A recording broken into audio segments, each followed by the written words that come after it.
So, It, Chapter 2, is the second chapter in Stephen King's, monstrously large novel.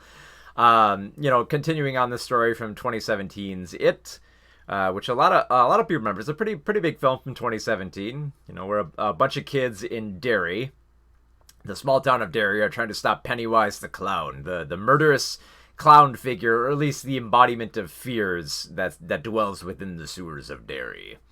Now that the first film was actually, I actually kind of really dug the first film. We spent enough time with the characters. We liked them enough. It was a great showcase, and I love how they built upon what the novel had, and also what a lot of people remember more from like the Tim Curry starring miniseries. Now with Chapter 2, we continue that story, and we bring it to a close here. But because that novel is so large, I kind of expected the running time to be heavy here, and it's super heavy. Like I believe it's like 2 hours and 50 minutes long. Now, as a lot of people know, I have a saying, no good movie is too long, and no bad movie is short enough. And the problem with a film like It Chapter 2 is that it teeters. It has like a lot of interesting and great ideas here, but there's so much in here, and I think the problem is this film spends way too much time focusing on the stuff that's not as interesting with this type of story. Okay, so like the story so far now. Okay, so with the 2017 version of It, it took place in 1989, and now we skip 27 odd years later, and now in Derry, in kind of more modern times, the Losers Club has gone their separate ways. They've all grown up. They're all much different people now. Bill's now played by James McAvoy, is now a successful writer who's not too good at endings. Jessica Chastain now plays Beverly, who's still kind of in abusive relationships, who hasn't quite gotten over her fears. And you can pretty much say that for all the characters here. They pretty much haven't gotten over their fears, because they haven't really defeated Pennywise, and so they haven't really defeated their fears of the past. They have to come to terms with that.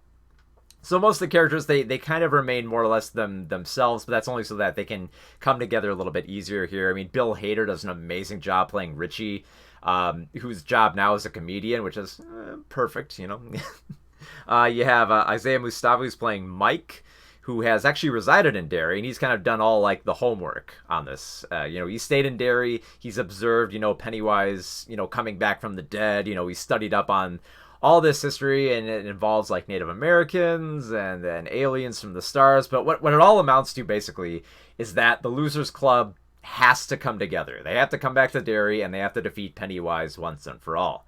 And that essentially means coming to terms with their fears. Now that's a great premise. I love how they set that up. But the problem here is that this film, like especially within its second act, it spends so much time just focusing on the surrealness of Pennywise attacking these kids, which admittedly is creepy, and there's some cool moments here and there, and I love the great bits of horror where the characters always feel like they're trapped in a different environment, or that Pennywise is turning into some new creature who's taking advantage of them. All that stuff is pretty great, but the thing is, there's so much of it, and it's doled out like rapid fire. Like essentially the entire second act of this film is just it involves like a collection of scenes that are all the same. It's one character from the Losers Club comes to a familiar spot, has a nostalgic memory, a somewhat somber memory, then Pennywise terrorizes them, and then they run away again. And that happens scene after scene after scene after scene after scene, where it's just like it's so exhausting. It's like okay, I feel like I've gotten enough of the Pennywise scares here, and they're kind of wearing out their welcome. Like I remember with the first film, there was a lot of great scares in there, great creative like surrealist type scares in that film, and there are a few here. But like I said, they mount up so much on each other that there comes a point in the film where you're expecting them. And I mean, like, when you're running your horror film at almost 3 hours long, and you're just throwing creature after scare at the screen, especially within that second act, there's not much of an ebb and flow to it. It just kind of feels like, okay, we're just getting to the next surreal scare here. It's like someone said, I don't want to spend too much time focused on these characters. And I almost feel like maybe the film should have been 3 hours or 3.5 hours long, if only so we could get to know a little bit more of these characters.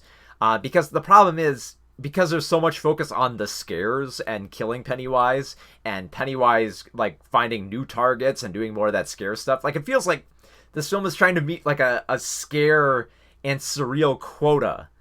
Like saying, look, we got to bump it up, got to bump those numbers up on like how much creepy shit that Pennywise can do. And it feels like, it just feels like too much for this type of film. And it's not that, and again, it's not that the horror here isn't good, and it's not that the visuals aren't creepy, that the way they're staged. They are very much. But the problem is, we spend so much time on those that we don't get a lot of character. You know, we don't get to see a lot of terror within Bill, who I thought might be interesting, especially since he's a writer. Which, by the way, we got to mention, there's a brief cameo by Stephen King. It's not too brief. It's fairly obvious who he is in that scene, because the whole audience in the theater just erupted when they heard this. Like, Bill Hader gets in a few funny lines. He's more, I kind of like Bill Hader in this role because he's more naturally funny as Richie. There's a lot of moments where he's supposed to be very emotional and very terrified, but also kind of have like this grace of being funny. Like, it never feels like he's trying too hard to be the cut up of the group. Like, he clearly is. Pretty much everyone else does a great job here too. James Ransom as Eddie does a great job playing this sort of like, you know, neurotic and pensive person who is still quite scared of everything, and justifiably so. But the other thing too we got to mention about these scares is that because there's so much of them with the surrealness, and because this is what I like to call like a roller coaster type horror, where, you know, where everything just kind of like, you know, it's like going through a haunted house. You know, you just go for, you know, for the thrill of just seeing the scares. It gets to a point like it straight out turns into comedy at a lot of points, where it's supposed to be like, you know, creepy and dark horror. It flat out turns into comedy. And I mean, you kind of expect that, you know, when you get Bill Hader involved and stuff like that.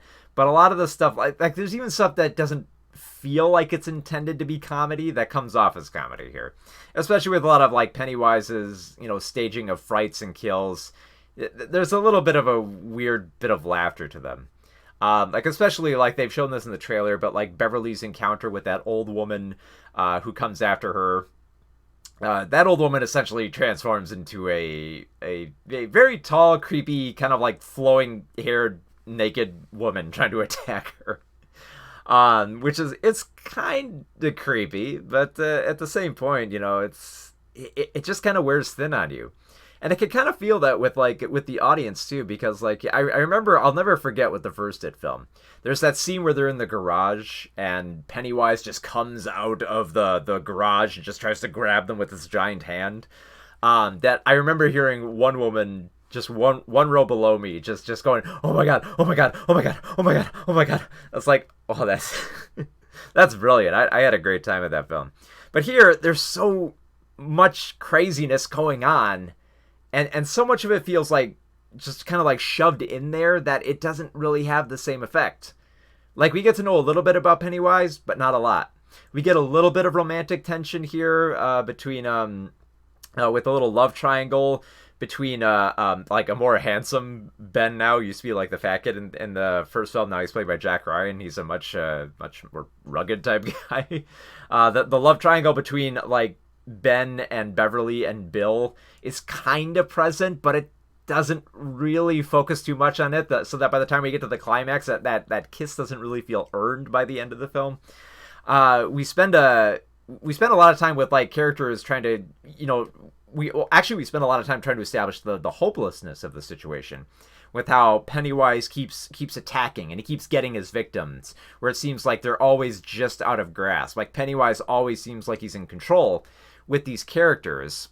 But the problem with that is, like, it kind of brings off this kind of like mixed message when it doesn't, when the victims just kind of seem like just to the side fodder, when it seems like there should be a little bit more there.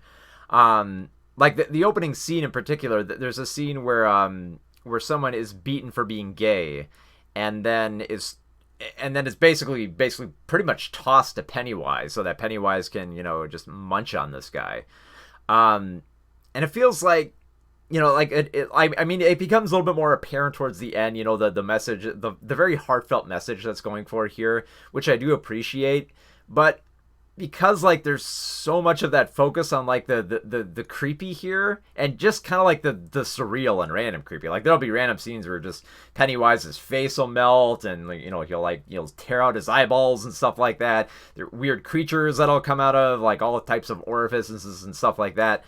Good stuff, but it feels like, you went to a buffet and you just loaded your tray up with everything. It's just like, this is all good stuff, but when you all push it together, it just kind of feels like a big mush of stuff that kind of loses appeal. Because, like I said, because we focus so much on the scares and the frights and the surrealness, it just loses that edge. Because you guess it's so exhausting. You get tired of it. And I really feel like, for a film that's almost 3 hours, most of this could have been used to develop the characters more, because there are some really nice moments here where we do get to see the characters connect. There is some great chemistry here, but we don't get much of it. So I feel like if you're going to make your film 3 hours, allow us to spend some time with those characters and allow us to like them just a little bit more, and get to enjoy a few more scenes with them before they have to go into the next scene where they got to run away from Pennywise trying to kill them. For example, something like Avengers Endgame, it still made the time to, little quiet moments to focus on, Captain America and Iron Man. And here, there doesn't feel like there's a whole lot of quiet moments here, especially for a film that really, it has a lot of opportunity for these great moments where these characters can connect more. And I wanted some more quiet moments. I guess in order to get that runtime down, they had to just chop that thing up. So unfortunately, I didn't really feel a lot for it, and I wish I could, because this is an amazing cast. I think the director here has done a great job staging these frights and these scares and these kills and the gore. It's all good stuff, but it's really trying to shove as much of that novel as it can into that last act. That it just feels like it's doing more like check marks off off the page than actually finding something more intriguing about this work, especially since it brings up a lot of interesting new aspects and then really doesn't do too much with them, unfortunately. So for It Chapter 2, 2.5 out of 5 stars.